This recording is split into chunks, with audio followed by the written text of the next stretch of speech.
مسلح افواج کو خراج تحسین پیش کرتا ہوں. ان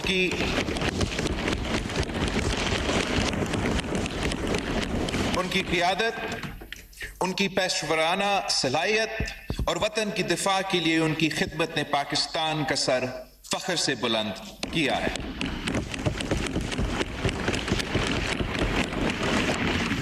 جناب اسپیکر، پاکستان جنگ کی قیمت کو اچھی طرح جانتا ہے.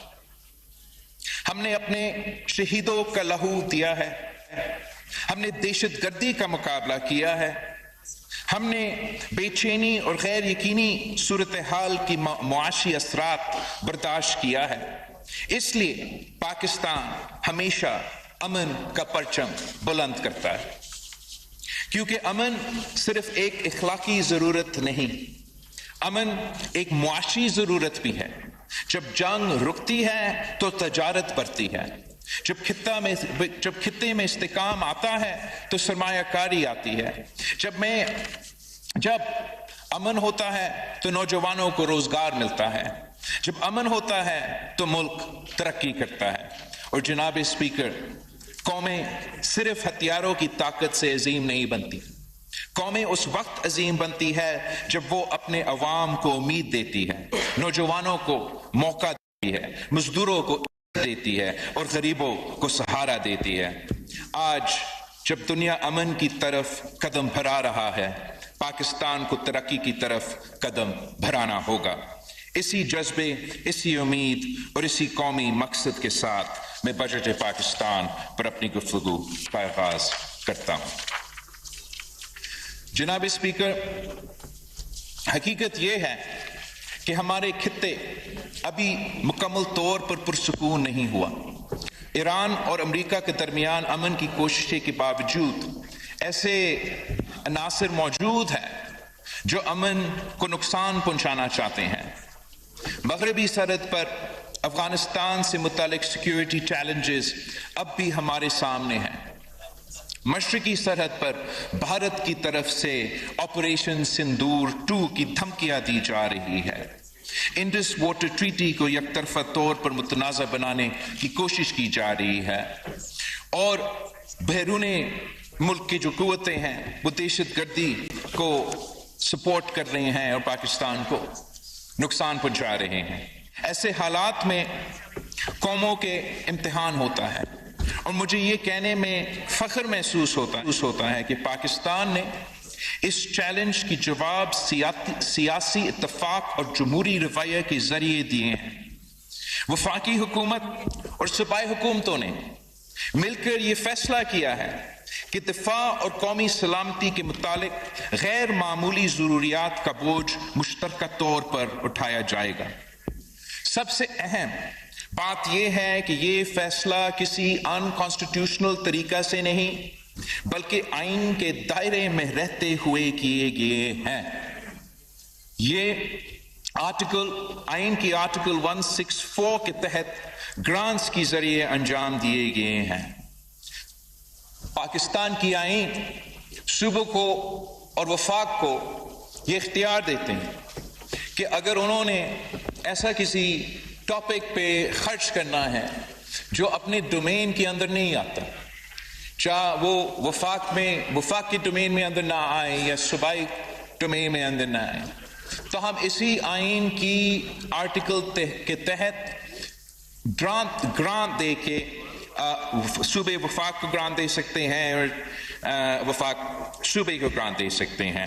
تو اس مشکلات کا مقابلہ کرنے کے لیے جب اس بجٹ سیشن شروع ہونے سے پہلے ہمارے میڈیا کے دوستوں نے کافی افواہیں پھیلائے تھے کہ پتہ نہیں 18ویں ترمیم ختم کیا جائے گا، پتہ نہیں صوبے کے جو مالی وسائل ہے جو ان کے مالی وسائل کو آئینی تحفظ دیا گیا ہے 18ویں ترمیم کے ذریعے اس کو ختم کیا جائے گا.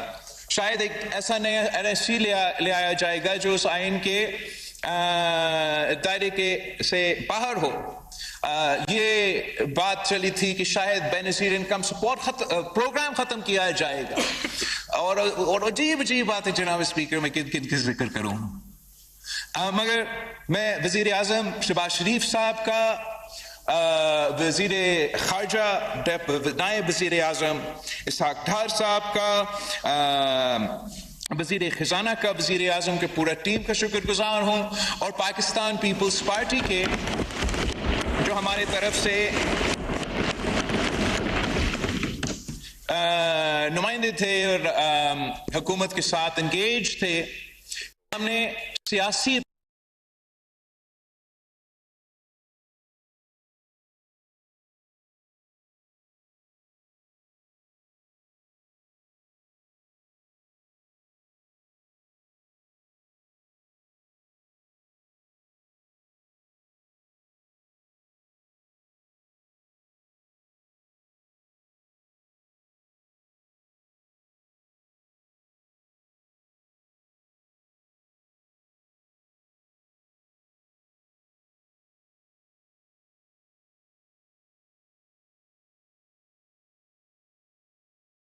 کی رائے سے ایک پولیٹیکل کنسنسس سے ایک ایسے ووٹ کو، ان مالی وسائل کو محفوظ رکھا گیا ہے، ان کو کوئی نقصان نہیں پہنچانا جائے گا. اور اس کے علاوہ یہ جو اماؤنٹ ہم 2-3 سال کے لیے یہ جو ارینجمنٹ ہوئے ہیں، اس کے علاوہ وفاقی حکومت صوبے سے مزید مدد کسی اور مد میں درخواست نہیں کریں گے.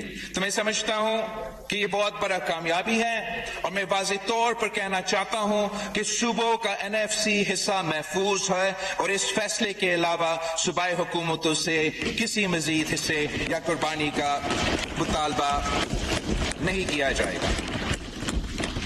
جناب اسپیکر، یہ صرف مالی انتظامی نہیں، یہ پاکستان کی سیاست کی کامیابی ہے.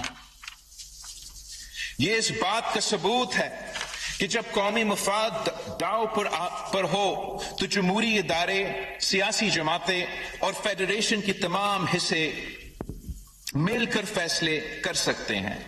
آج کی دنیا میں قوموں کی طاقت صرف ان کے ہتھیاروں سے نہیں مانی جاتی ہیں. قوموں کا اصل طاقت ان کی وحدت، ان کی آئین اور ان کی سیاسی یکجہتی میں ہوتی ہے. اور مجھے خوشی ہے کہ اس موقع پر پاکستان نے ایک مرتبہ پھر یہ ثابت کر دیا ہے. ہم اسی انداز کے ساتھ، اسی سیاسی اتفاق رائے کے ساتھ مل کے ملک کے سامنے جو تمام مسئلے ہیں، جو تمام خطرے ہیں، میں سمجھتا ہوں کہ اگر ہم مل کے اسی انداز میں ان مسئلے کا مقابلہ کریں تو پاکستان ہر مشکل کا نہ صرف سامنا کر سکتا ہے مگر ان کا حل نکالا جا سکتا ہے. اسی کانٹیکس میں جناب اسپیکر، میں ساتھ ساتھ 1-2 چیزیں نشاندہی ضرور کرنا چاہوں گا. ایک پاکستان میں ایک پریشر کافی دیر سے بنتا آ رہا ہے کہ صوبوں کے پاس 18ویں ترمیم اور NFC ایوارڈ کے بعد ہمارے پاس معاشی فسکل سپیس ہے اور وفاقی حکومت کے پاس نہیں ہے. میں ایک تو یہ واضح کہنا چاہوں گا کہ وفاقی حکومت کا معاشی مشکلات ہے، مگر صوبائی حکومتوں کا بھی معاشی مشکلات موجود ہیں. پختونخوا سے لے کے پنجاب تک، پنجاب سے لے کے بلوچستان اور صوبہ سندھ تک ہمارے معاشی مشکلات ہیں. 18ویں ترمیم اور NFC 7 کے تحت آپ نے صوبے کو زیادہ ذمہ داریاں دی ہیں اور وعدہ کیا کہ ان ذمہ داری کو اٹھانے کے لیے مزید وسائل بھی دیا جائے گا. اور جہاں تک 18ویں ترمیم اور NFC ایوارڈ تاریخی کامیابیاں تھیں اور آئینی کامیابیاں ہیں، ساتھ ساتھ یہ بھی حقیقت ہے کہ 18ویں ترمیم کے باوجود، NFC ایوارڈ 7 کے باوجود آج تک کسی صوبہ کو اپنا شیئر نہیں دیا گیا ہے. آئین آپ کو یہ تحفظ دیا جاتا ہے، مگر ہر دور میں ایک ایسا مشکل سامنے آیا ہے اور اس مشکل کا مقابلہ کرنے کے لیے صوبائی حکومتوں نے بار بار قربانی دیا ہے اور آج بھی دے رہا ہے۔ سب سے پہلے جب 2008 سے لے کے 2013 تک پاکستان پیپلز پارٹی کی حکومت تھی اور سیلاب آیا تھا تو ہم نے اس سیلاب کا مقابلہ کرنے کے لیے وقتی طور پہ پیٹرولیم لیوی انٹروڈیوس کروایا، اور اس پیٹرولیم لیوی کا مقصد ہی یہ تھا کہ ہم اس وقتی طور پہ مالی بندوبست کرے کہ ہم سیلاب کا متاثرین کو مدد کر سکیں۔ اور یہ پیٹرولیم لیوی 18ویں